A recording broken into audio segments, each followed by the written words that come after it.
Hello everyone. आज हम लोग BSc first semester organic chemistry में रिएक्शन मैकेनिज्म यूनिट के अंदर एक बहुत ही इम्पोर्टेंट इंटरमीडिएट डिस्कस करेंगे, दैट इज़ कॉल्ड कार्बिन। इससे पहले हमने कार्बोकेटाइन और कार्बेनाइन के बारे में ऑलरेडी डिस्कस कर दिया है, तो आप लोग प्लेलिस्ट में जाके वो वीडियोस देख सकते हैं।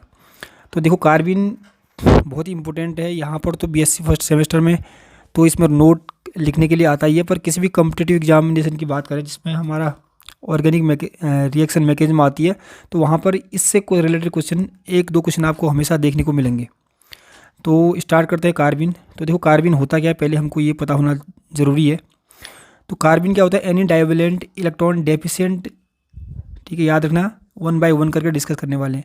Any divalent electron deficient neutral species containing 6 electron in the valence shell of carbon atom is called carbene. ठीक है, एग्जाम्पल देके समझेंगे। अब इस कार्बन को देखो आप, इसने कितने बॉन्ड बनाए हैं? 2 बॉन्ड बना रखे हैं। ठीक है, और इलेक्ट्रॉन डेफिशिएंट क्यों बोल रहे हैं इसको? क्योंकि देखो, अगर आप इस कार्बन के पास इलेक्ट्रॉन काउंट करते हैं तो एक बॉन्ड के अंदर कितने इलेक्ट्रॉन होते हैं? 2। 1 2 3 4 5 6 इलेक्ट्रॉन हो गए। यहाँ पर भी देखो, इस कार्बन के पास कितने इलेक्ट्रॉन हो गए? 1 2 3 4 5 6। ठीक है, तो इसके पास भी 6 हैं, इसके पास भी 6 इलेक्ट्रॉन है, और दोनों के दोनों डाइवेलेंट भी हैं। ठीक है, न्यूट्रल भी हैं। देखो, न्यूट्रल क्यों बोल रहे हैं? क्योंकि ना इन पर प्लस चार्ज है ना ही इन पर माइनस चार्ज है, तो ये क्या है? उदासीन यानी न्यूट्रल है। कंटेनिंग 6 इलेक्ट्रॉन, देखो आपने 6 इलेक्ट्रॉन देख लिया इसमें, क्योंकि ये 6 इलेक्ट्रॉन इस पर हैं, इसलिए इसको क्या बोलते हैं? Electron deficient compound. क्योंकि ऑक्टेट कितने इलेक्ट्रॉन में पूरा होता है? 8 इलेक्ट्रॉन में, और इनके पास कितने? 6 इलेक्ट्रॉन है। ठीक है, तो इसलिए इनको इलेक्ट्रॉन डेफिशिएंट कंपाउंड भी कहते हैं, या इलेक्ट्रॉन डेफिशिएंट स्पीसीज भी कह सकते हैं। और इन्हीं कंपाउंड को हम लोग क्या बोलते हैं? कार्बिन। तो एनी डाइवेलेंट आप देख सकते हो। इलेक्ट्रॉन डेफिशिएंट बोला क्योंकि 6 इलेक्ट्रॉन दोनों में है। न्यूट्रल बोला क्योंकि कोई चार्ज इन दोनों पर नहीं है। कंटेनिंग 6 इलेक्ट्रॉन, आपने देख लिया 6 इलेक्ट्रॉन कैसे काउंट किया हमने। ठीक है, in the valence shell of carbon atom is called carbene. तो इस टाइप की स्पीसीज जो होती है वो होती है कार्बिन। और जो कार्बिन होते हैं वो इलेक्ट्रोफाइल होते हैं। देखो, इलेक्ट्रोफाइल क्या होते हैं? जो इलेक्ट्रॉन एक्सेप्ट करते हैं, क्योंकि इनके पास 6 इलेक्ट्रॉन है, इनके पास 2 इलेक्ट्रॉन ऑक्टेट से कम है, तो ये किसी भी स्पीसीज से 2 इलेक्ट्रॉन को एक्सेप्ट करेंगे। जो इलेक्ट्रॉन एक्सेप्ट करेंगे दे आर कॉल्ड इलेक्ट्रोफाइल्स। ठीक है, and highly reactive. Highly reactive क्यों है? क्योंकि ये चाहते हैं कि भाई इनके पास जो 6 इलेक्ट्रॉन है उनको 2 इलेक्ट्रॉन कहीं से और मिल जाए, और 2 इलेक्ट्रॉन कहीं से गेन करने के चक्कर में रिएक्शन करेंगे, तो हाईली रिएक्टिव इंटरमीडिएट होते हैं। ठीक है, तो ये तो हो गया हमारा कार्बिन क्या होते हैं उसके बारे में। हमको देखना है कि जो टाइप्स ऑफ कार्बिन होते हैं, जैसे ट्रिपलेट कार्बिन, सिंगलेट कार्बिन, उनके बारे में हम लोग डिस्कस करेंगे। तो टाइप्स ऑफ कार्बिन में देखो, कार्बिन होते हैं 2 टाइप के, याद रखना। एक को बोलते हैं हम लोग सिंगलेट कार्बिन, और एक को बोलते हैं ट्रिपलेट कार्बिन। पहले हम लोग डिस्कस करेंगे सिंगलेट कार्बिन के बारे में, उसके बाद हम लोग डिस्कस करेंगे ट्रिपलेट कार्बिन के बारे में। उसके बाद हम इन दोनों का कंपैरिजन देखेंगे कि कौन सा वाला ज़्यादा स्टेबल है। तो सिंगलेट कार्बिन क्या होता है? देखो, समझना पहले। If the 2 non bonded electrons of the carbene are paired then the carbene is called singlet carbene. तो देखो, एग्जाम्पल देके समझते हैं। मैंने अभी आपको एक एग्जाम्पल दिया था मिथाइलिन कार्बिन का, ये वाला एग्जाम्पल है। इसमें जो 2 इलेक्ट्रॉन है ना, इनको बोलते हैं हम लोग नॉन बॉन्डेड इलेक्ट्रॉन, क्योंकि इन्होंने बॉन्ड नहीं बना रखा है। ठीक है, लॉन पेयर भी आप इसको कह सकते हो।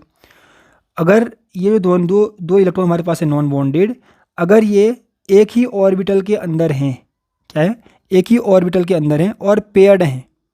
ठीक है, तो जब जो कार्बिन बनेगा उसको बोलेंगे हम लोग सिंगलेट कार्बिन बोलेंगे। ठीक है, अभी डिटेल आपको समझ में आ जाएगा।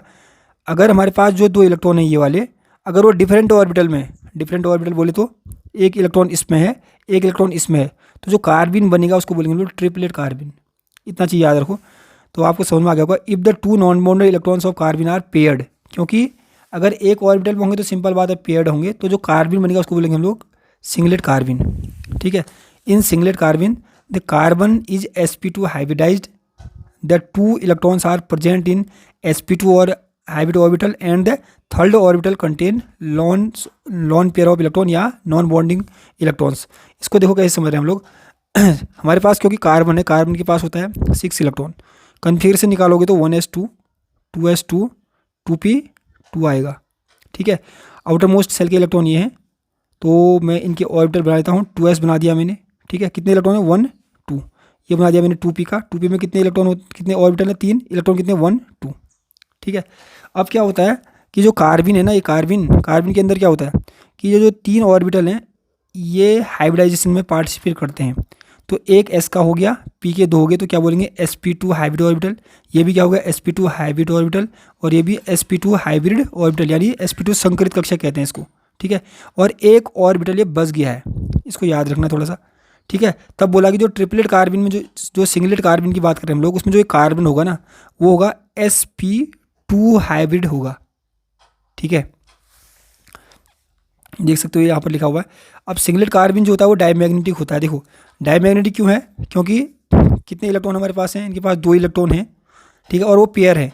और जो जिसमें इलेक्ट्रॉन एक भी अनपेयर्ड इलेक्ट्रॉन नहीं होता जिस स्पीसीज में, वो क्या होता है, हमारा डायमैग्नेटिक होता है, ठीक है। इसलिए ये जो सिंगलेट कार्बन है ये डायमैग्नेटिक होता है। अगर डायमैग्नेटिक है तो क्या होगा, देखो because it does not have unpaired electron, वो सही है। Singlet carbon is not detected by ESR spectroscopy, दिख रहा होगा आपको, ठीक है।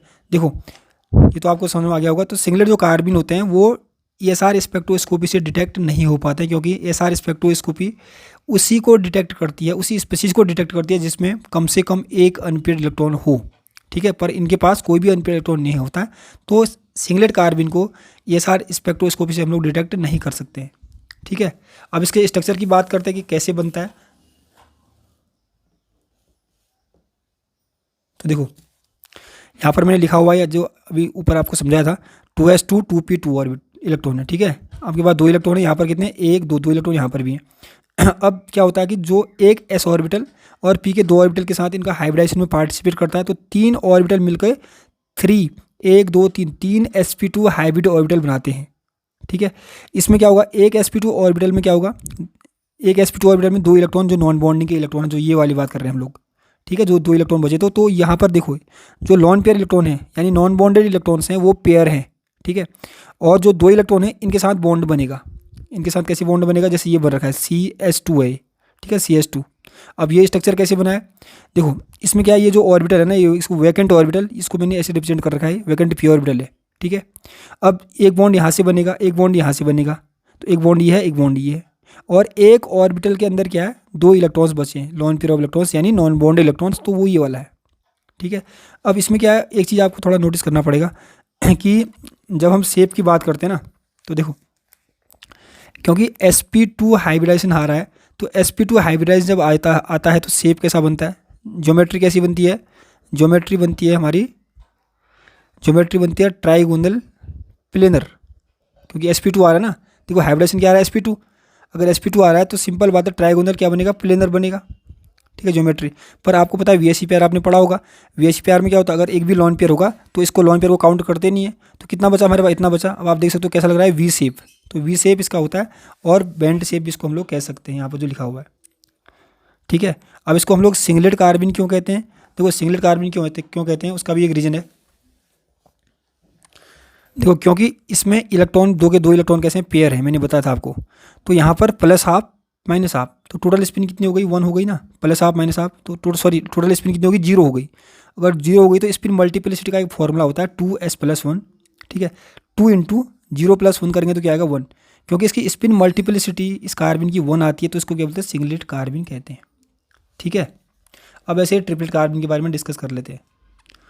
तो देखो ट्रिपलेट कार्बन में क्या होगा, मैंने पहले ही आपको थोड़ा सा भी आइडिया आ गया होगा कि अगर 2 इलेक्ट्रॉन जो हैं वो अगर अनपेयर्ड हैं, ठीक है, और उनकी स्पिन पैरेलल है एक दूसरे के साथ में, और अनपेयर्ड है, पैरेलल है, और अलग अलग ऑर्बिटल के अंदर है, तो इसको क्या बोलेंगे हम लोग, ट्रिपलेट कार्बन कहेंगे। तो वही यहाँ पर डिस्कस किया हुआ है। If the two non bonded electrons of carbon are unpaired then the carbon is called triplet carbon, ठीक है। In triplet carbon the carbon atom is sp hybridised, इसको आपको समझना पड़ेगा। देखो इसमें क्या है, यानी यहाँ पर ऑलरेडी बना हुआ है, क्योंकि 2 इलेक्ट्रॉन हमारे पास है, इसमें 2 इलेक्ट्रॉन आने थे, ठीक है, और 2 इलेक्ट्रॉन यहाँ पर आने थे, मैंने एक्साइड कर दिया इसको, तो एक्साइड इलेक्ट्रॉन यहाँ से यहाँ चल गया है। तो अब जो 2 ऑर्बिटल है, एक s का एक p का, ये हाइब्रिडाइजेशन में पार्टिसिपेट करते हैं और 2 sp हाइब्रिडाइज ऑर्बिटल बनाते हैं। और जो 2 ये ऑर्बिटल जो लास्ट के बच गए हैं ना, ये वाले, ये हैं अनहाइब्रिड ऑर्बिटल, ठीक है। इनमें देखो इलेक्ट्रॉन देखो अनपेयर्ड है, इनकी बात मैं अभी तक कर रहा था। एक बॉन्ड यहाँ से बनेगा, जैसे एक बॉन्ड यहाँ से बन जाएगा ये वाला, एक बॉन्ड यहाँ से ये वाला बन जाएगा, और जो 2 इलेक्ट्रॉन है वो अलग अलग ऑर्बिटल मैंने बना रखे हैं। 2 इलेक्ट्रॉन जो बचे हैं अलग अलग ऑर्बिटल के अंदर है, तो ये इलेक्ट्रॉन तो बॉन्ड फॉर्मेशन में पार्टिसिपेट करेंगे। 2 इलेक्ट्रॉन ये बच गए हैं, ठीक है, ये अलग अलग ऑर्बिटल के अंदर हैं। अब क्योंकि 2 इलेक्ट्रॉन बच गए और अनपेयर्ड है, अनपेयर्ड इलेक्ट्रॉन यहाँ पर होते हैं तो वो क्या होता है, पैरामैग्नेटिक होता है, क्योंकि पैरामैग्नेटिक स्पीसीज है और अनपेयर्ड हैं तो इसको हम लोग ESR स्पेक्ट्रोस्कोपी से डिटेक्ट कर सकते हैं। ठीक है, जबकि सिंगलेट कार्बन में आपने देखा अनपेयर्ड इलेक्ट्रॉन थे नहीं, तो वहाँ पर क्या है, ESR स्पेक्ट्रोस्कोपी से वहाँ पर हम लोग डिटेक्ट नहीं कर पाए थे उसको। तो देखो स्टेबिलिटी ऑफ कार्बिन, हम देखो हमको पता है कि दो टाइप के कार्बिन होते हैं, एक सिंगलेट कार्बिन होता है और क्या होता है, ट्रिपलेट कार्बिन होता है। तो सिंगलेट कार्बिन ये है, आपने स्ट्रक्चर पहले भी देखा होगा इसका, और ये है ट्रिपलेट कार्बिन है। ठीक है, अब यहाँ पर क्या होता है, जो ट्रिपलेट कार्बिन है ना, ये मोर स्टेबल होता है किसके कंपेयर में, सिंगलेट कार्बिन के कंपेयर में। इसका रीजन क्या है, सिंपल सा देखो, यहाँ पर क्या है, सिंगलेट कार्बिन में जो दो इलेक्ट्रॉन हमारे पास, दो नॉन बॉन्ड इलेक्ट्रॉन है, वो एक ही कक्षा के अंदर है, एक ही ऑर्बिटल के अंदर है। क्योंकि इलेक्ट्रॉन एक ही ऑर्बिटल के अंदर है तो वो नज़दीक होंगे और उनके बीच में क्या होगा, रिपल्सन होगा, जिससे ये कार्बिन अनस्टेबल हो जाती है।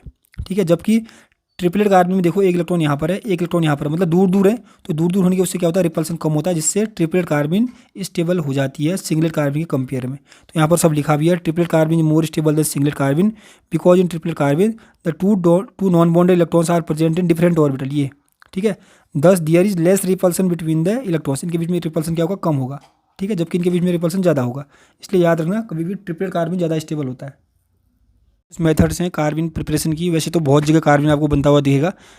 नंबर 1 क्या है, by alpha hydrogen elimination of chloroform. अगर आपने रिमर टीमन रिएक्शन पढ़ी है तो उसमें आपने देखा होगा इंटरमीडिएट क्या बनता है, कार्बिन बनता है। अब उसमें क्या होता है, क्लोरोफॉर्म होता है, CH Cl3 ले लिया हमने। ठीक है, ये क्लोरोफॉर्म है, इसकी रिएक्शन हमने हाइड्रोक्साइड आयन यानी किसी बेस के साथ कराई।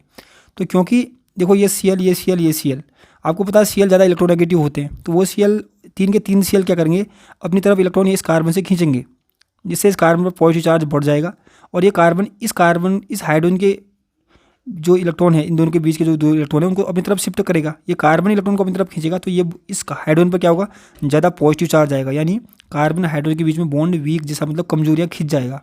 ठीक है, जिससे जो हमारे पास बेस है, बेस क्या करेगा, इस प्रोटॉन को अपस्ट्रैक्ट कर लेगा और H2 के फॉर्म में बाहर निकल जाएगा और ये बॉन्ड यहाँ को ब्रेक होगा ऐसे। ठीक है, यहाँ को ब्रेक हुआ तो यहाँ पर क्या है, नेगेटिव चार्ज बना, ये बन गया हमारा कार्बन एनायन बन गया है।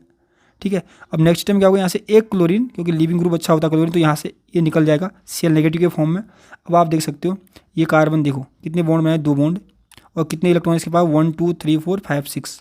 ठीक है, और यही न्यूट्रल भी है, तो ये क्या है, डाइक्लोरोकार्बिन। ठीक है, ऐसे बन सकता है। और दूसरा यह है कि बाय डिकम्पोजिशन ऑफ डाइजोमेथिन, ये है डाइजोमेथिन। ठीक है, इसका डिकम्पोजिशन करेंगे, अगर बॉन्ड यहाँ को ब्रेक कर दे तो यहाँ पर क्या होगा, फिर से वही कंडीशन आ जाएगी, कार्बिन फॉर्मेशन, यानी मिथाइलिन कार्बिन बन जाएगा।